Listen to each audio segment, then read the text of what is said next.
Și bine ați venit la al doilea video al meu, Farming Simulator 2002. Să știți că primul videoclip al meu a fost de început și nu chiar a avut mare succes, dar să sperăm că acest video este super. Începem o lume nouă în acest joc superb.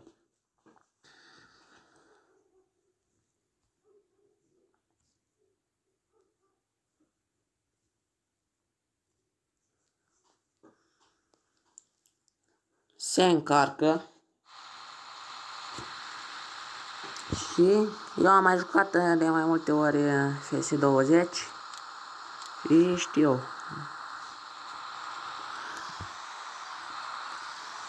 Vă reamintesc că PS-ul este pe telefon, cum v-ați dat seama deja. Și la început are un pic de lag, eu am de pe Happy Mode. Dacă aveți semnal bun, în 10 minute puteți să o luați, dacă aveți semnal prost, nu voi bateți cap.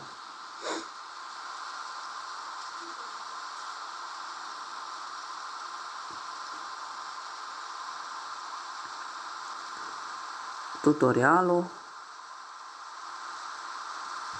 Ok.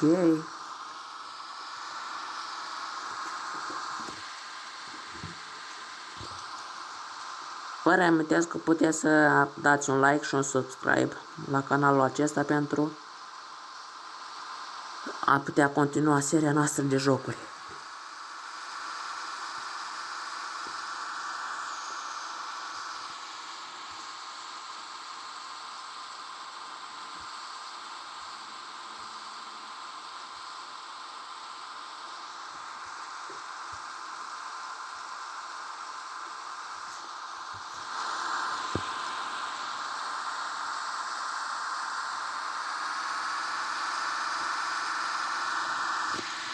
Noi vom continua în fiecare zi FS-ul.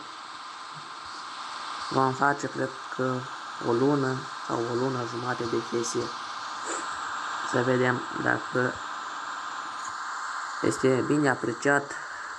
Cred că vom continua numai cu el.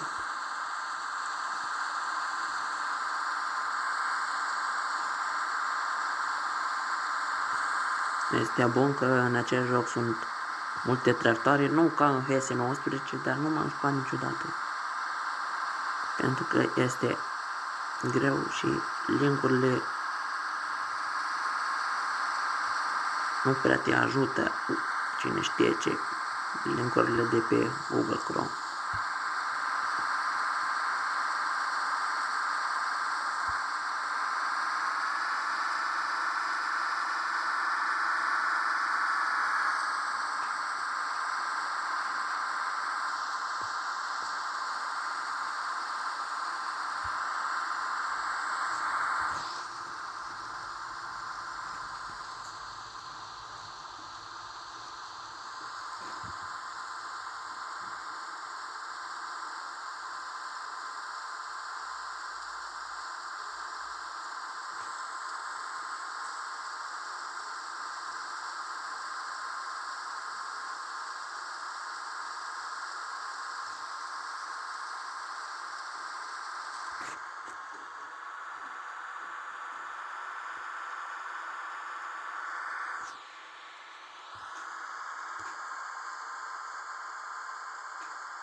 Combina este aproape plină, vă dați seama, cu grâu. Acest video va fi un pic mai scurt, dar mâine vom continua seria noastră de PS20 Mobile și Eurotrack, cum v-am promis în video anterior. Sper să facem măcar 10 abonați.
Combina este plină. Să vedem tractorul. Este un Fend, sunt sigur. Mai avem aici un caseit.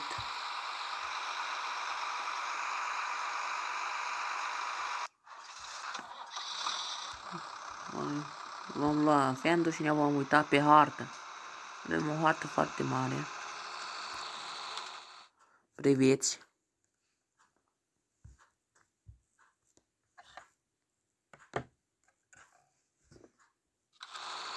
Mare pentru cei care n-au mai jucat FS20, dar pe laptop este mult mai mare.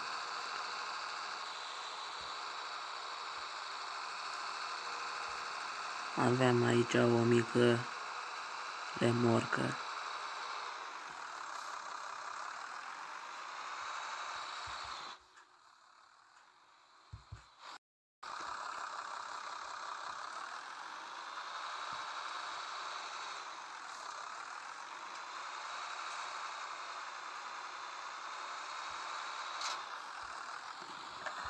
Acesta este interiorul Fendului.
Nu uitați să lăsați un like, un subscribe.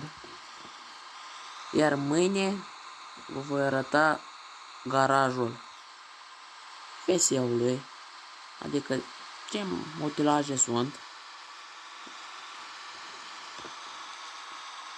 Și vom face multe alte lucruri interesante. Vom da cu prăjitoarea. Și cred că dacă mai ajungem, dăm și cu semănătoarea. Poate mai cumpărăm și niște utilaje mai bune, niște tractoare cu mai mulți cai putere.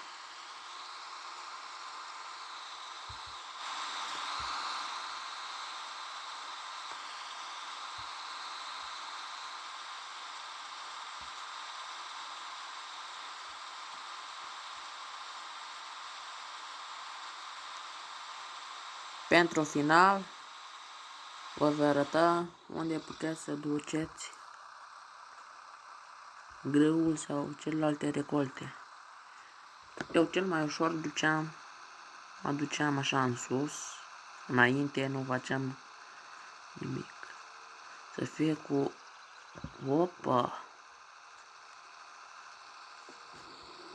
Mie mi se pare acolo cel mai convenabil și cel mai aproape.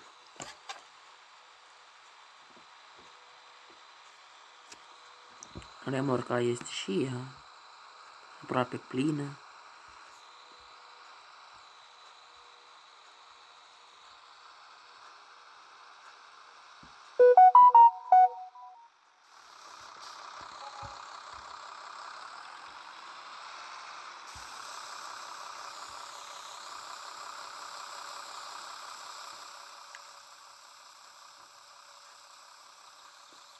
Și cam atât cu acest episod din FS20.